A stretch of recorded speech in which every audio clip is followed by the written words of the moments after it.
Мен айтат элем мына Адахан Кимсанбаевичкечи. Бүт каерден болсо баягы өзүнүн баягы пиарын чыгарганга, пиарын иштеп чыкканга баягындай көп сөздөр сүйлөп атат да. Мен Адахан Кимсанбаевичке айтат элем, токтотуңуз, мындай сүйлөгөн болбойт да. Элге пиар жөнөкөй жерден пиар иштеп болбойт. Мамлекет азыр кыйын акыбалда турганда кичине бир мындай мамлекеттик сыр бар дейт, кичине бир мындай сабыр кылып турган жакшы. Ана мен айтат элем Адахан Кимсанбаевичкечи. Кимден кийин баягы дин жөнүндө сүйлөйсүз, билем дейсиз, бирок билем дегениңиздин билбегениңиз өкүнүчтүү да. Дин жөнүндө сүйлөйсүз.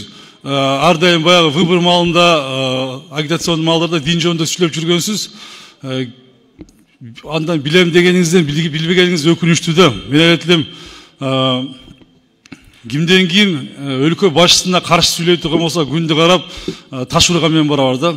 Ал таш өзүңүзгө тийиши мүмкүн. Мындай кичине бир сыйлап мамлекетке ушундай биздин өлкө башчыда эч ким 30 жылда эч ким андай жакшы иштерди алып барган эмес. Мына күч баягындай күчтүү жанагы баягы аружаларды алып келип мамлекетке 30 жылда эч ким мындай биздин бийлик башында турган президентибизде эч ким иштеген эмес. Сиз 30 жылда бир кирпич алып келген эмессиз. Мен айтам, сизде азыр сиз менен тең келе турган бул жерде жигит мүнөздүү адамдар аз.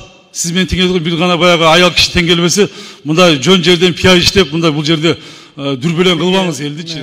Фархат, инемден да сөзүнө кошулам. Бизден коллегабыз эми билесиз, өзүнөн башканы жакшы көрбөйт.